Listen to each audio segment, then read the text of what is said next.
ዱሽ ፕሮዳክሽን እስላማዊ ዳዋዎችን ከእንግሊዝኛ ወደ አማርኛ የሚተረጉምላችሁ ቻናል ሰብስክራይብ እና ላይክ በማድረግ ቤተሰባችን ይሁኑ። Welcome to Abdush Productions. يا نفس إن لم تظفري لا تجزعي. All the praise is for Allah. Who is the author? ምስጋና ሁሉ ለአላህ ይገባዋል። እርሱ የነባርነት ሁሉ ፈጣሪ ነው። ለፍጥረቱም ከሁሉ የሚበልጥ ቸር፣ እርሱ በሁሉ ላይ የሚገዛ ብቸኛው ሊመለክ የሚገባ ምንም አጋር የሌለው ምንም ተባባሪ የሌለው ወንድ ልጅ የሌለው ሴት ልጅም የሌለው አማካሪ የማይፈልግ ከእርሱ ጋር ሊመሳሰል የሚችል ምንም ነገር የለም። And no one or anything which has any comparison with him. All the praise is for ምስጋና ሁሉ ለአላህ ይገባዋል። እርሱ የሚነገር ንጉስነት ያላቸው ሁሉ ንጉስ ነው።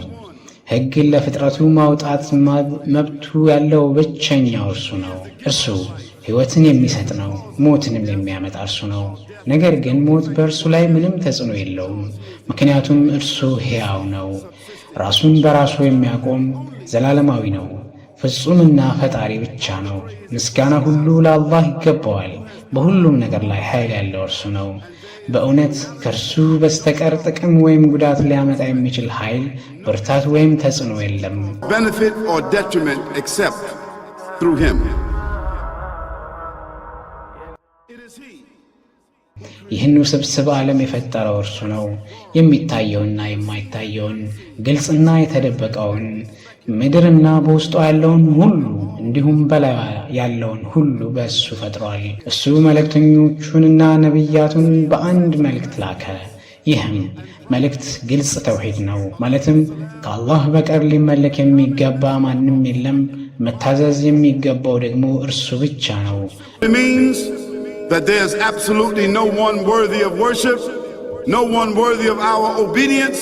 እርሱ አንድ ነው፣ ፍጹም ነው፣ አጋር የለውም። ቀድሞ የተላኩት መልእክቶች በነቢያት ዘመን ዓለምን በአካባቢያቸው ቀይረዋል። ነገር ግን እነዚያ መልእክቶች ተለውጠዋል። እንኳን እነርሱን ያመጡት ነቢያት ስማቸው እንኳን ጠፍተዋል። እኛ ያን እንደምናውቀው አላህ በቁርአን እንዲህ ብሎ ነግሮናል። We know have changed, and even the prophets who brought them, their names are now lost. We just know in general because Allah told us in the Quran, وَلَقَدْ بَعَثْنَا ለእያንዳንዱ ሕዝብ መልእክተኛ ላክን፣ አላህን ብቻ አምልኩ እና ጣዖታትን ተዉ ብለው ይጠሩ ነበር። ይህ መሠረታዊ መልእክት በእስልምና ውስጥ በፍጹም መልኩ ተጠብቆ ቀርቷል። ከዚህ በፊት ያሉት ተጠብቀው በማያውቁት መልኩ of false gods. This essential message has been preserved in Islam in a way that it was never preserved before. መልእክቱ ልዩ ስለሆነ አይደለም። መልእክቱ አንድ ነበር፣ ግን ከነቢዩ ሙሐመድ ሰለላሁ ዐለይሂ ወሰለም በኋላ ሌላ ነቢይ ስለማይመጣ ይህ መልእክት መጠበቅ አለበት። ስለዚህ ከቀድሞዎቹ መልእክቶች በተለየ መንገድ ተጠብቆ ቀርቷል። Had to be protected. It had to be preserved in a way none of the earlier messages were preserved.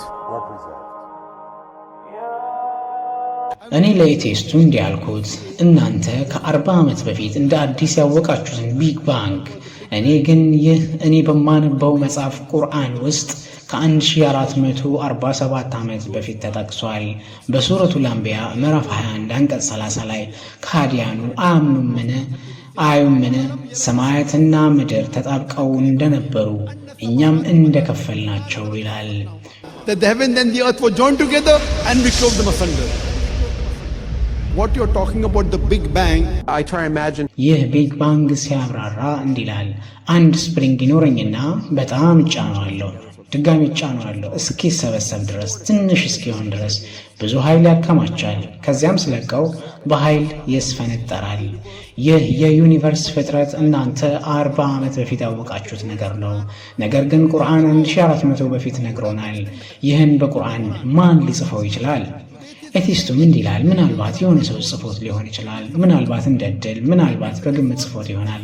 ነገር ግን ማንኛውም ሰው ይሁን ምንም ይሁን የት ቢኖር ምንም ቢሰራ ውስጡ ይህ ጥያቄ ይኖረዋል። እዚህ ለምን ተገኘው? እንዴት መጣው? ዓላማዬስ ምንድን ነው? ይህንን ጥያቄ በእውነት መመለስ የሚችለው ፈጣሪው ብቻ ነው። ፈጣሪ ካለ እርሱ ነው ለምን እንደተፈጠርን የሚነግረን፣ ከኛ ምን እንደሚፈልግ የሚያሳየን፣ የህይወት ምን እንደሆነ የሚገልጽልን። To tell us why we were created and what he expects from us and what this life is really about. አላህ ከአደም ጀምሮ እስከ ዛሬ ለሰዎች የፈለገውን ነገር አሳይቷል። እርሱም አንድ ቀላል ነገር ነው፣ አምልኮ ለእርሱ ብቻ እንዲሆን ምንም አጋር ሳይኖረው። እኛ ይህ ህይወት ፈተና እንደሆነ እናውቃለን። ስለዚህ ነው ተወልደንም የምንሞተው። ፈተና እንዲሆን መጀመሪያና መጨረሻ መኖር አለበት። ከዚህ ህይወት በኋላ የሚመጣው ህይወት ግን ሞት የለበትም። መጥፎ ሰውም ሆነ መልካም ሰው ሁሉ ከሞት ይቀሰቀስና መልካም ወይም መጥፎ ሁኔታ ውስጥ በሰራው መሰረት ይመነዳል። ይህ የአብርሃም ወይም የኢብራሂም አምላክ አምልኮ ነው ነቢያት ያስተማሩት። And they continue to live in the next life, either in good shape or not so good shape, depending on how they did on the test. The worship of the God of Abraham, that was what was taught by these prophets. እኛ ስለ ዓለማት ጌታ እንናገራለን። አልሐምዱሊላህ፣ የዓለማት ሁሉ ጌታ፣ ከዩኒቨርስ በላይ ያለው ጌታ። እኛ በዚህ ዓለም ላይ እንኖራለን። አላህ ይህን ዓለም በውበት ፈጥሮታል። እኛም በእርሱ እንድንደነቅ እንድናስተነትን ነው። ዛሬ በዚህ ዓለም ላይ በቢሊዮን ሰዎች የሚቆጠሩ አሉ፣ ከ8 ቢሊዮን በላይ። ይህች ዱንያ እጅግ ትልቅ ናት፣ ቢሊዮኖችን ሰዎች ለመያዝ ቦታ አላት። ነገር ግን ይህች ዱንያ ከአላህ ፍጥረት ጋር ስትነጻጸር ምንድናት? ምንም አይደለችም። ትንሽ ናት፣ ምንም ዋጋ የላትም። ፀሐይን እንውሰድ። ፀሐይ አንድ ኮከብ ናት። ምድርን በፀሐይ ውስጥ ብናስገባ 1.3 ሚሊዮን ምድሮችን በፀሐይ ውስጥ ማስገባት እንችላለን። አላሁ አክበር። So worthless compared with the sun. The sun is one star. You know more science than me. You'll be able to tell me better. Take this planet Earth and you place it inside the sun and you will be able to place 1.3 million Earths in the sun. 1.3 million Earths in the sun. Allahu Akbar. Allah is the greatest.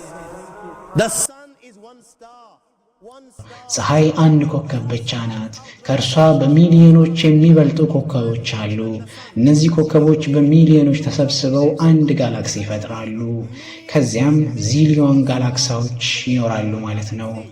ከዚህ በላይ የምታዩት ሁሉ፣ ሰማይን ስትመለከቱ የምታዩት ሁሉ ዚሊዮን ጋላክሲዎች፣ ይህ ሁሉ በመጀመሪያው ሰማይ ውስጥ ብቻ ነው የሚገኙት። After this, whatever you see above, when you raise your head and you look above, whatever you see above, the zillions and zillions and zillions of galaxies, let me tell you, this is everything there is within the first heaven. Everything there is within the first heaven, and Allah is the creator of 7 heavens. 7 heavens. And the distance between the first heaven and the second heaven. አላህ 7 ሰማያትን ፈጥሯል። በመጀመሪያው ሰማይና በሁለተኛው ሰማይ መካከል 500 ዓመት መንገድ አለ። 500 ዓመት የሚፈጅ ርቀት። እንዲሁም ከሁለተኛው ወደ ሶስተኛው፣ ከሶስተኛው ወደ አራተኛው፣ ከአራተኛው ወደ አምስተኛው እና ከአምስተኛው ወደ ስድስተኛው፣ ከስድስተኛው ወደ ሰባተኛው፣ ሁሉም 500 ዓመታትን ይፈጃል። በምን ፍጥነት አላህ ብቻ ያውቃል። وَسِعَ كُرْسِيُّهُ السَّمَاوَاتِ وَالْأَرْضِ. You all read the Ayatul Kursi. You all know the Ayatul Kursi. After this, you have the Kursi of Allah. You have the chair of Allah subhanahu wa ta'ala. You know these 7 heavens we just talked about. In comparison to the Kursi of Allah. ከሰባቱ ሰማያት በኋላ የአላህ ኩርሲ አለ። እነዚህ 7ቱ ሰማያት ከኩርሲ ጋር ሲነጻጸሩ ከሚዛን የሚገቡ አይደሉም። ነቢዩ ሰለላሁ ዐለይሂ ወሰለም ለመረዳት ምሳሌ ሰጥተዋል። ቀለበት ውሰድና በትልቅ በረሃ ውስጥ ጣል። ያ ቀለበት ከበረሃው ጋር ሲነጻጸር ምን ይመስላል? ምንም። እንዲሁ 7ቱ ሰማያት ከኩርሲ ጋር ሲነጻጸሩ እንዲሁ ናቸው። ከኩርሲ በኋላ ያ አላህ አርሽ አለ። እንደገና ለማስረዳት ምሳሌ ተሰጥቷል። ቀለበት በረሃ ውስጥ፣ እዚህ ጊዜ ኩርሲ ቀለበቱ ነው፣ አርሹ ደግሞ በረሃው ነው። እንግዲህ ኩርሲ ከአርሽ ጋር ሲነጻጸር ምንድነው? ምንም። ከዚያ በኋላ አርሹን የሚሸከሙ መላእክት አሉ። ራሳቸው በሰባተኛው ሰማይ ውስጥ ናቸው፣ እግሮቻቸው ግን በታችኛው ምድር ውስጥ። ወንድሞቼ፣ ከዚያ በላይ ያለው የዓለማት ጌታ ነው። አላህን ከመጠን በላይ ታላቅ ነው። አላህ ከመጠን በላይ ታላቅ ነው። ማንነቱ፣ መጠኑን፣ ታላቅነቱን አእምሮዬ ሊያሰላስለው አይችልም። ይህ እኛ ያልተረዳነው ጉዳይ ነው።